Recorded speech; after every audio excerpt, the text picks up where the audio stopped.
So let's kick off. I'm just going to close my email so that we don't get my emails popping up here.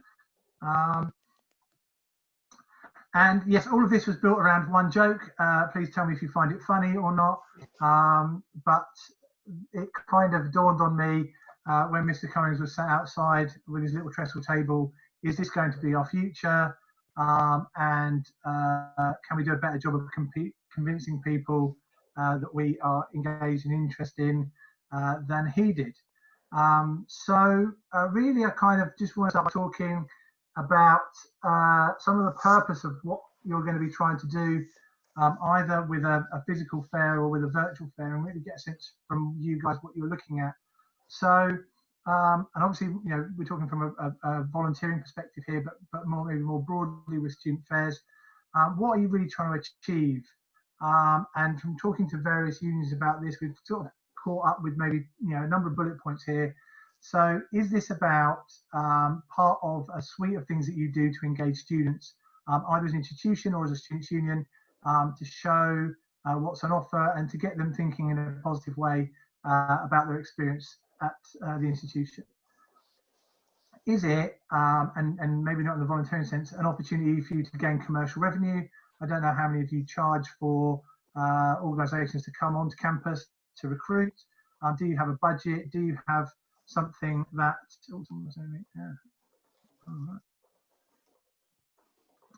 sorry, Kat, I will have a look at it. Yeah, that we have, what have we got? We've got 25 people on there. So just to have a look at what the commercial revenue is. So is it an opportunity to make money? Do you have a target that you've got to make? And how might you replicate that virtually? The other next thing is around networking. So is it about creating opportunities for students to talk to each other, to make friends, to meet people from different courses, from different campuses, and to really kind of be a social part of your institution's calendar? Is it something around student well-being? So is the aim of this to really improve student well-being? And I guess from a volunteering perspective, is it about supporting their academic interests and giving them an opportunity to give something else as well as their qualification? How much of the event is around data capture? So do you capture data to people before they come? And do you capture people on the way out? So at least if they've shown an interest, you can follow up with emails and adding them to other groups and other parts of your IT infrastructure throughout the rest of the year. Do keep trying to join the Jamboard. We're up to 26, 27 people, and people are joining all the time. It might just be that we're overwhelmed. I've not tried this before, so apologies if you can't. You do get an anonymous weird animal as you join, so it's quite insane. We're up to 30 or so now. Appreciate there's maybe a lot more people than that on the call. And then finally, is this a showcase? Is it about demonstrating the scale of the institution and what you do, so that people can see everything in one place, especially when it comes to freshers' fairs?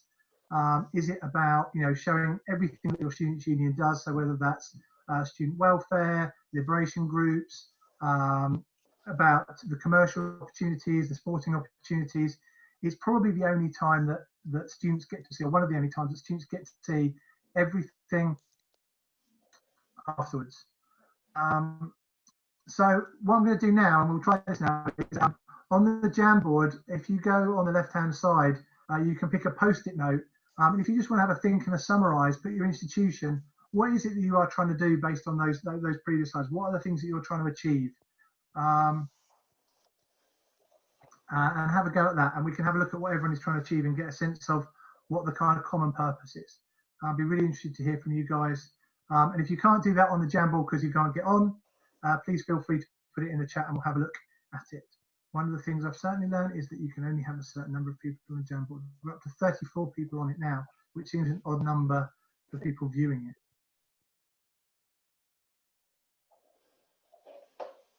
There we go. You should be able to drag these around and stick them all over the board. Great, thank you. And just to confirm for everyone, this session is being recorded, so SVM will share those post the event, because we know some people aren't able to attend at this time as well. So just to add that in there whilst people are doing this.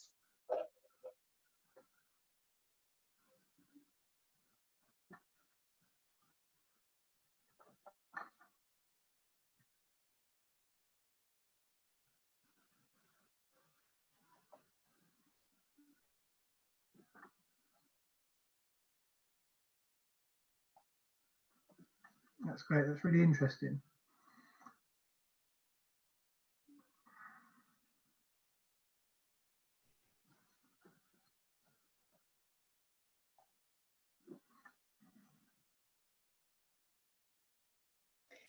Tony, is there a way after this to save what people have done so we can share the slides with people post-event as well? Yeah. Is that possible? So this document will remain live. People can go in and mess around with it as much as they want afterwards. It's basically a live document, so it will be organic and grow as people use it. I'm just reading the comments here. So yeah, and that's part of the joy of it. I think rather than a chat in a Zoom is that sometimes tends to get lost a little bit. So this is another way of doing it. Yeah, so if people are having problems accessing it in the moment, make sure you keep a record of the link. We can email that out to SVN members as well. And if people specifically want to email that aren't on SVN, make sure you've registered and you'll get added in. And yeah, you can then add to this as it goes on. And thanks to those of you who are adding comments in the chat as well. Might be able to export this and add these on at a later date.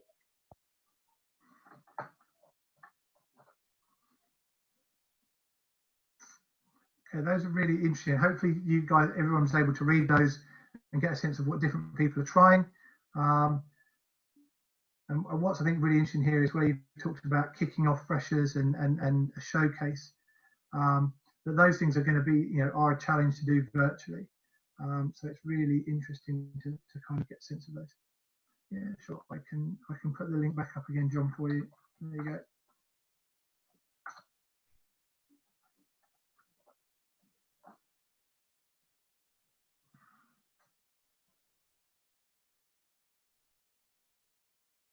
You would think that Google, if anything, would be able to use this, but there we go.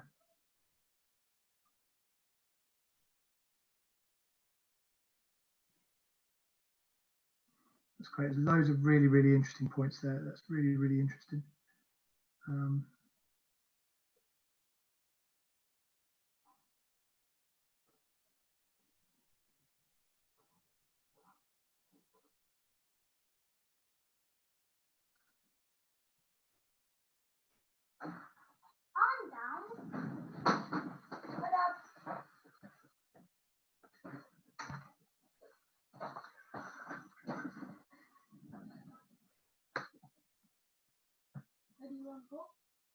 Yes.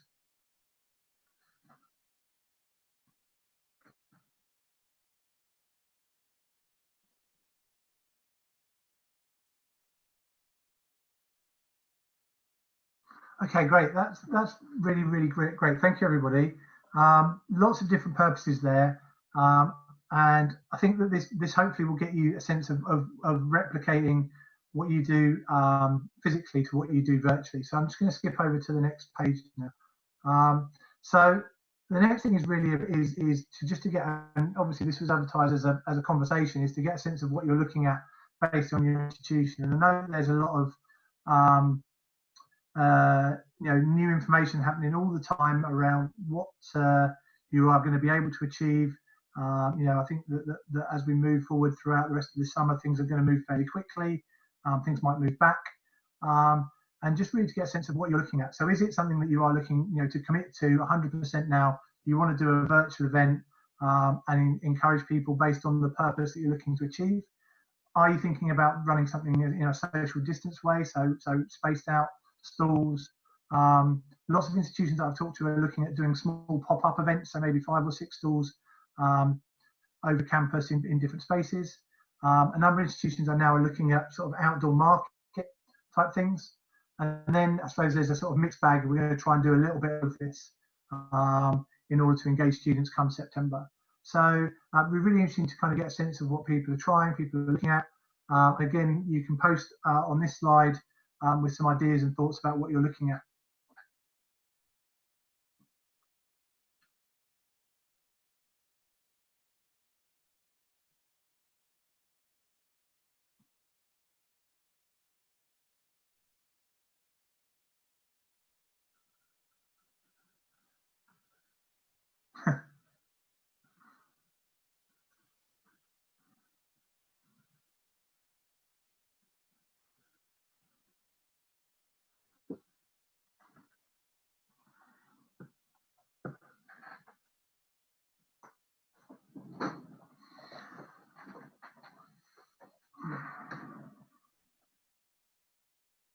I appreciate how hard this is for everybody, and that's probably why you've come here. But hopefully seeing that everybody's in a sort of same position or similar positions will really help you not feel so isolated.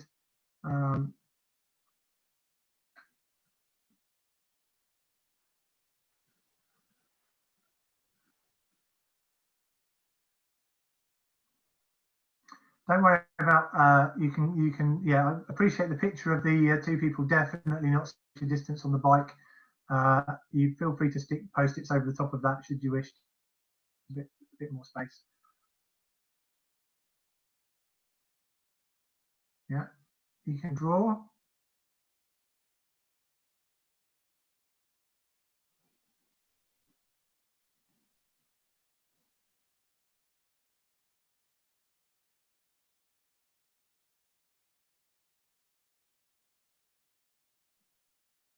This is great. Thank you, everybody.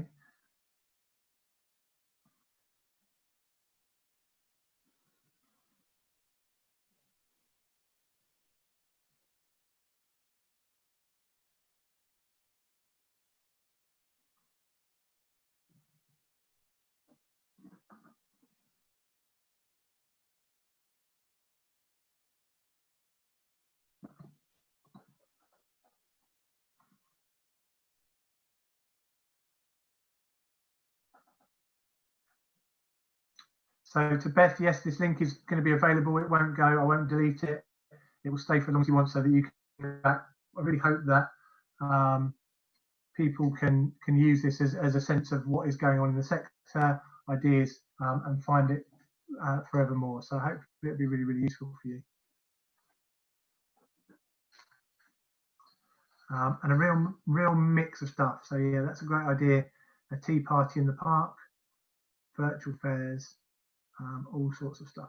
It's really great.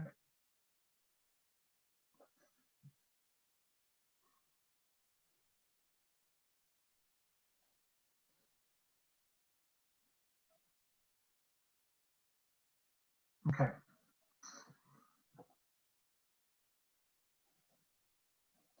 Just add the link again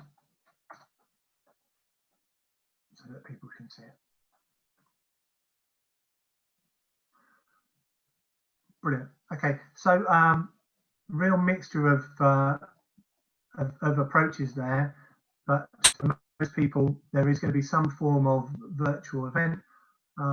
So let's start looking at maybe some of the options. So here is some options that I'm just going to talk through, but obviously feel free to add if you've been looking at different platforms or different ideas, please feel free to add some in here. And I think what's key here is about replicating the relationship and not the format.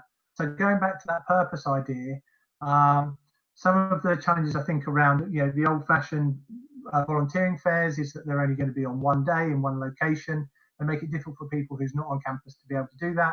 And virtual gives you that opportunity for it to be at people's leisure time. The other problem with the physical fairs, I think, if you reflect on it, is that they're really good for some people, but not maybe good for people who are a little bit maybe more introverted, don't necessarily have the confidence to go and talk to people face to face straight away. And also they're big, noisy, loud places. And I don't know what your experience is, but for a lot of brands and a lot of organisations, when they come on campus, they have an expectation that things are going to be really engaging, and maybe the students are busy, and that you don't get the footfall, and they don't get the engagement that they want. And certainly from my background of going around numbers of freshers fairs, promoting Totem and other things, sometimes it's not always easy to engage students, even with loads of sweeps and flyers and videos and all that sort of stuff. So I want you to really think about the purpose and the relationship that you have with the students. So if it is about getting people to sign up to something, why is it that you can't just do that by email, by a website, and what it is that you add by doing it virtually? So there are a few ideas here I just want to talk through, and if you Google any of the names, you'll find them fairly quickly. The first one is a Bardo, and a Bardo is a free platform that allows you to schedule events through Microsoft Teams. So if you are an organisation that runs Teams, it's a really, really clever way of running something a bit like what the team have done today through Teams, so that people, you know, you've got people all within your university or college infrastructure, and it's free for up to 50 events. So it's a really, really smart way of doing that. The second thing that I'd just like to talk about is StoryTagger. And StoryTagger is an app that allows you to get video content from your organisations and from your students in a set way. So I think one of the key things with all these virtual platforms is going to be video. And if you've ever asked anybody to make videos for you, you'll know that the challenge of getting good quality videos with the questions answered in the right way is a massive challenge. And what StoryTagger does is it allows you to set up a story pack or a script, and then ask people to talk on video for the amount of allotted time that you want to answer that question in the script. So for example, for a volunteering event, it could be, what's the name of the organisation? What is it that you do? What are the options available for people to volunteer?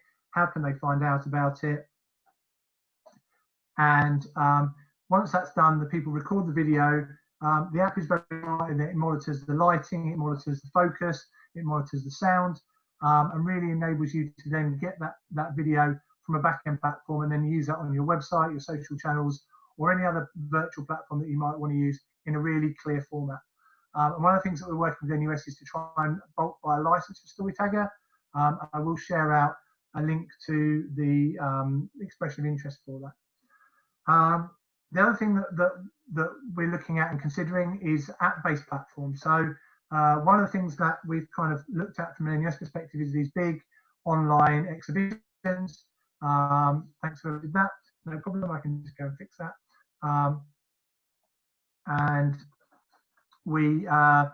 But we realise with lots of those is that they're really not very mobile compatible.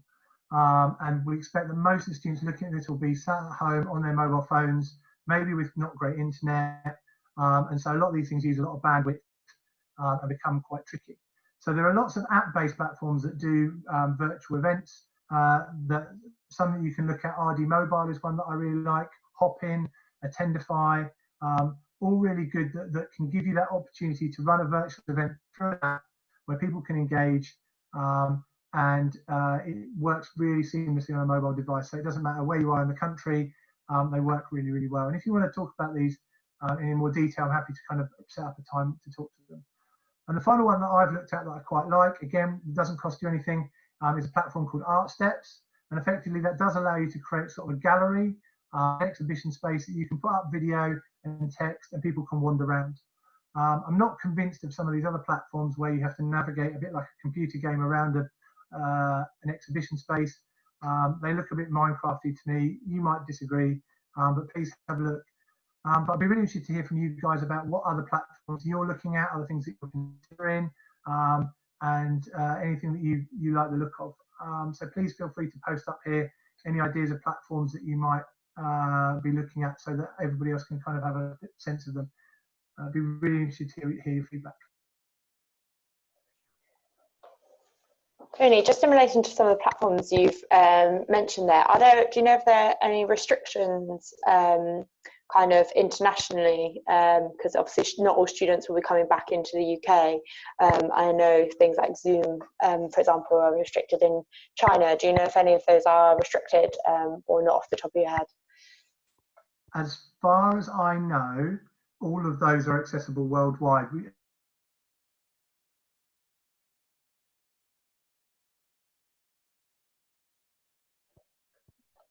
We seem to have lost Tony there. Yeah, I don't know what's happened here. 1 second. Let's see if we can find Tony. Screenshot stop sharing. Still here? Yeah. Yourself, everybody. Yeah. If there are any questions so far about what Tony's kind of spoken about, please feel free to share them in the Q&A part, the function at the bottom, or put them in the chat either. I know someone was asking about Jamboard. I believe it's a free app on Google. So yeah, it's always interesting going to things like this because you see tools that you wouldn't necessarily have seen otherwise. I've never heard of it. So I'd just like to pose the hilarious situation that if we were in a room and Tony just disappeared, we would definitely think he was a magician. Yeah, it would be quite the joys of virtual mean that someone can just disappear and we have no idea where they've gone. Yeah. But I think he should be back in a moment. Okay. Has anybody got any other questions that they want to ask or other experiences? Someone's putting it. Bardo sounds like a great idea. Can't find anything about it online. Anyone any links? I will have a look for that. And there's one in here. Someone's worried about doing a virtual event if excluding students. That, and then it's been cut off there. I'm guessing that's Tony maybe is back. Tony's back. There we go. There is a question around a Bardo, Tony, and if there's any links for it, and can you host videos on it? And there's some stuff around, yeah, how doing a virtual event, if they don't have access to technology, how they'd work for them. Maybe we can come back to those at the end.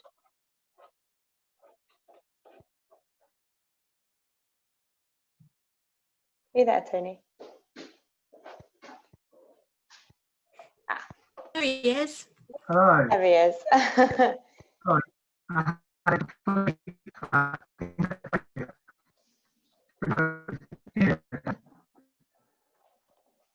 Hello? Yeah, you were breaking up quite a lot there, Tony. Yeah. I think that's better then. Completely just over. Yeah, yeah, I can hear you better now, I think, without your video on. Okay, all right, let's try that. Yeah.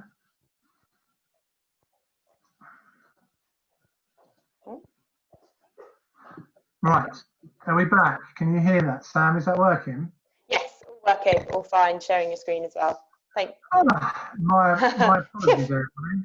That's all right. That's why virtual events are a terrible idea. No. So just to answer some questions that I saw one about a Bardo. Yes, it links into Microsoft Teams, so it works effectively as an add-on to Teams. So that is something that is a challenge. Has anyone got any other platforms that they'd like to add to this slide that they've been looking at? Be happy to sort of consider those.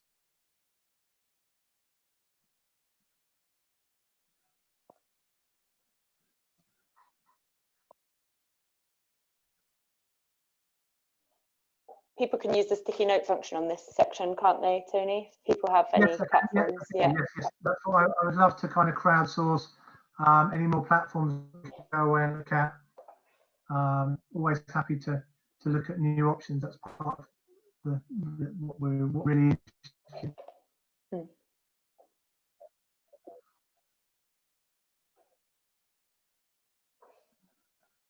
So that is red greenhouse. Okay.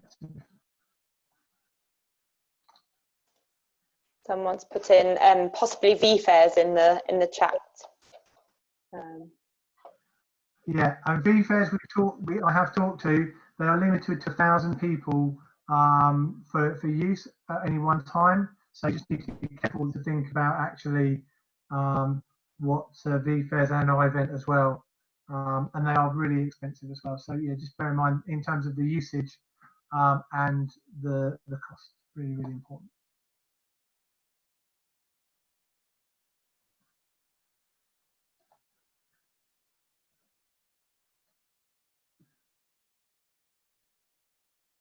Great. Okay.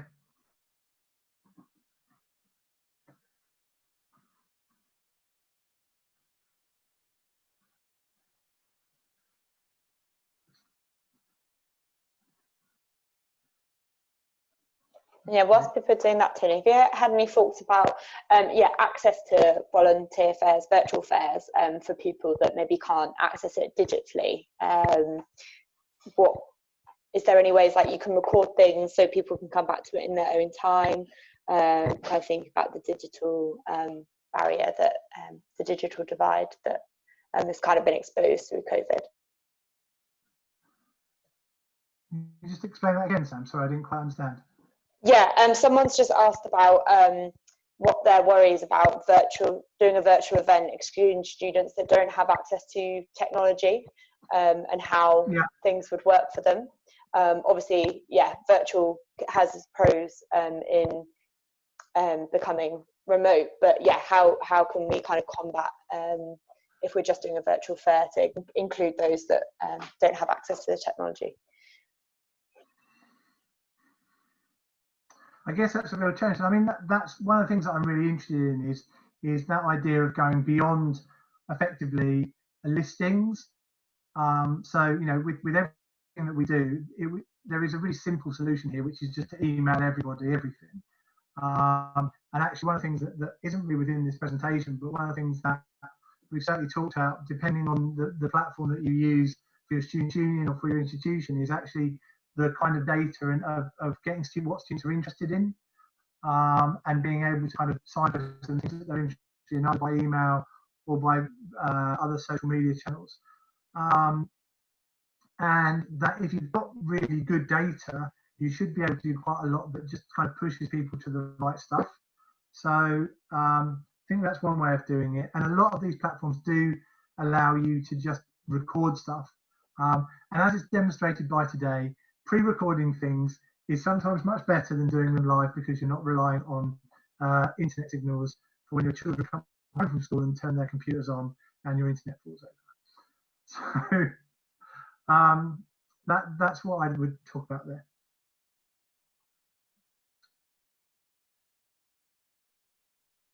Okay, feel free to so some other bits and pieces that I just wanted to talk about is around these virtual welcomes. So some of the stuff that has been happening recently is that some institutions have been reducing their costs for organisations to come onto campus. So whether that's volunteering organisations or commercial organisations, in order to get people in and to show some community benefit, they've reduced their charges, some to zero like Newman, and some significantly lower, so that they're really making sure the institution's seen in a positive light, and that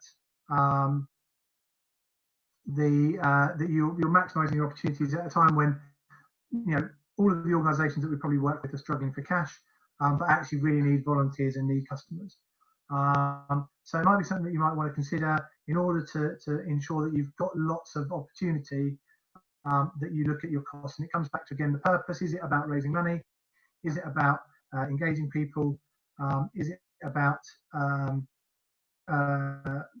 you're trying to the second thing that I really want to talk about is about this idea of browsing. So you just talked about this idea that, if you're interested in, a specific type of volunteering or a specific commercial or a specific sport, virtually you're just going to go and hunt that, look at it, and then probably disconnect. And so what you might want to do is about incentivize some browsing with some form of virtual scavenger hunt. So in further education, at physical fairs, they're really good at this. So they will give the students, I'm not seeing examples in HE, but they might be there. But I've seen examples where students will get a card and they need to get 10 stamps on the card in order to get a freebie. So it might be some popcorn, candy floss, and ice cream at the end of the event, or on the way out. And that in order to get their 10 stamps, they have to visit 10 stalls. And this might be something that you want to do as a virtual thing. So in order to get some sort of freebie, people have to watch a certain number of videos or complete a certain number of things, or just find things on your web platform or any other platform, or on a Zoom call, so that they build up a kind of scavenger hunt, and that there's either a really big prize that incentivizes people something, or lots of small prizes that people can access. And then the third bit, which would be interesting to hear from people, is around the kind of social elements, so the networking, and some of that chaos that happens at physical events where people do get stuck waiting in a queue to talk to someone, and they just get chatting, and they realise that that is someone that they want to make friends with and that they want to really engage with, and they might meet them for a coffee or another social event, and that's how they find their future housemate. So I do wonder if there's some stuff there. It's really interesting, I think, from the event this week that there's that kind of virtual coffee shop where people can sit and chat, but also ideas around how you get people just to chat to each other. And some of the app platforms that I mentioned before are really good at adding some networking. Now, I think for further education colleges and maybe in HE as well, you want to be really careful with some of this around safeguarding. The idea that students can just go and chat to each other online might terrify you completely, that you can't police it in the same way that you would a physical event on campus. So I just want you to really bear that in mind if you are thinking about doing networking online, how you will safeguard students, how you will deal with anything that might be a bit unsavoury. I'm not suggesting that it will happen, but I just think in terms of a risk assessment, you just need to be really wary of how you allow students to network with each other in a virtual event, if you allow all students to kind of have a free-for-all as part of any networking platform that you offer. There's plenty of opportunities out there to kind of moderate this. You can turn a lot of them on and off, especially things like RD Mobile. You can turn off the networking, and there's really good reporting functions as well. So please do bear that in mind as you kind of go forward. Just here in this link here, I will make it a little bit bigger, is a really, really good article, which is all about virtual conferences. I could have just cheated and stolen all of his ideas, but if you want to just go and have a link to it, have a read of this. It's a really interesting article about virtual fairs. It tells you all about some of the things that are really, really important. You can read about making sure it's not too graphic, but making sure sound and lighting works. Loads of stuff in there. It's a really useful thing, and I will put that in the chat for you to have a read, so you don't have to read it. That is pretty much all I've got for the session. I'm happy to take more questions or thoughts from people as we go through. I really do apologise for my network outage earlier, but hopefully you found that useful and got some ideas. I'll go back to one of these slides here in terms of thoughts around what we're trying to do, around purpose, to make sure that you can really clearly think about what is it that you're trying to achieve and what's the best method, whether that's a mixed approach, whether that's a virtual platform, an app, and what other things might be able to help you. But apart from that, I'm happy to take questions. Thanks, Tony. Yeah, if people want to put them in the chat or in the Q&A section, then that would be fab. Equally, as we wait for some of those, we have Tony just mentioned the coffee shop element. So there we have coffee shop 2, I believe, for our post-session discussion. So if anybody wants to continue on the conversations around virtual fairs with people who've been in this session, then you can head along to coffee shop number 2, and I'll post that in the chat there.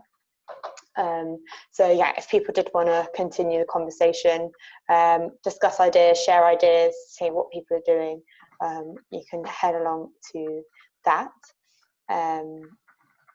There's a question, Tony, around the platforms you've mentioned, all or none of them paid for subscriptions. So Abado is free, and I've just put a link into the chat now, which if you're interested in any of these platforms, I'm trying to negotiate some group rates to keep the prices down. So if you are interested, please fill them in. The other thing that I didn't really talk about as well is the use of the apps that you might have for your student union platform. So everybody will know that Totem allows you to list all of your events, your groups for absolutely free.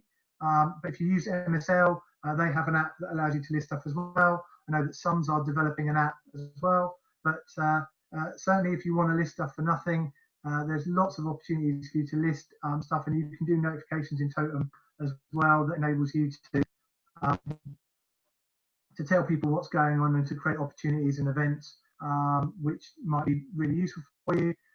So I've tried to mix up stuff because I do understand there are lots of colleges that are looking to do something with no budget, lots of small students' unions that are also trying to do stuff on no budget as well. So a real mixture of stuff. Yeah, my intention with all of this work is to try and keep the costs down so that you can keep budgets working as best you can.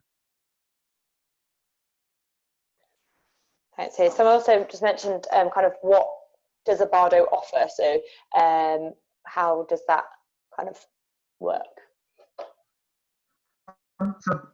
It's worth having a look. I mean, if you look on their webpage, it's fairly obvious what it is. It allows you effectively within a Teams community to schedule events, a bit like in how Zoom works, in that it will send you a link and notify you, so that you can sign up to stuff so you don't miss it. So it leaves a kind of calendar part to Teams in a much more structured way, so that you can kind of dip in and dip out of content. Yeah. Yeah, thank you. Are there any more questions? I'm just come through.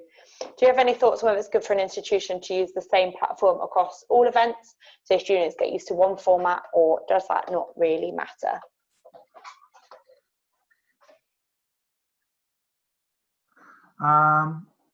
My personal view is that you want to keep everybody in one ecosystem.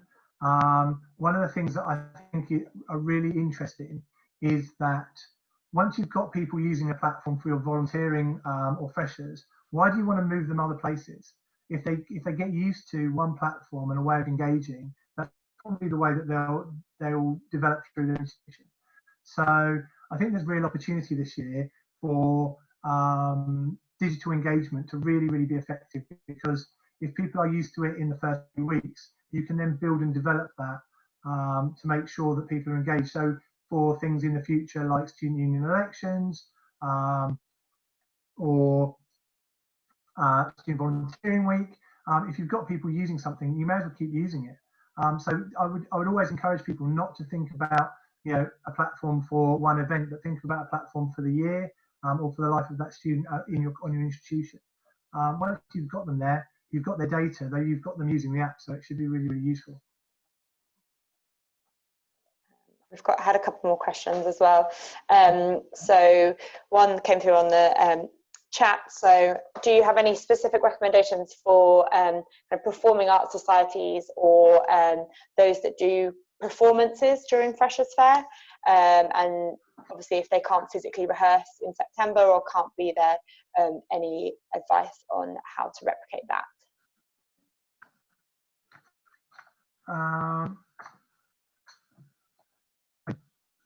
Off the top of my head, but Hannah, if you could drop me an email, I'll put my email in the chat now. There is definitely something that I can remember, but I can't remember the name of it off the top of my head. So if you just drop me an email, I'll look it out and let you know. There are some really interesting restreaming video platforms to kind of do stuff that does performance-based stuff and watch along stuff. So drop me an email. And I will look it out for you and send it over. Is that okay? Thanks, Tony. I think we've got 2 more questions. If anybody has any final questions, just pop them down because we're due to finish in about 5 minutes so that the next session can get set up. But someone's mentioned how to make sure the events are not too curated and can stay student-led. Yeah, good question.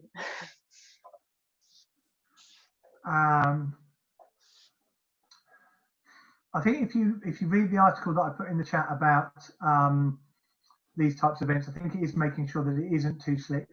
And I think having those user-generated content is really important. That's why I think StoryTagger is really interesting, because it allows you to get loads of student voices as video content in a really easy way. So rather than just, we had a long conversation in one of our things about TikTok, and that you've probably got some really clever students that can create some really interesting TikToks, but maybe that's not the most appropriate format for some of your opportunities. So you want something a bit better and a bit more defined than that. And that's what StoryTagger sort of does in scripting what you want people to do in a format and a length that you want. So, people will probably have loads of horror stories about asking people for a 1-minute video and ending up with a 5-minute video that they've got to find someone to edit. So this really restricts people in terms of what they can do and really sharpens their mind around what they can approach. So user-generated content is always going to be brilliant, and making sure you've got those opportunities for students to get involved, I think, would be really important. Thank you. And what happens if there's no engagement whatsoever? Sometimes students don't care about incentives, or they'll kind of, how do we prevent this and ensure people are receiving info about society's volunteering services the UNIV provides? So yeah, what happens if nobody turns up, I guess?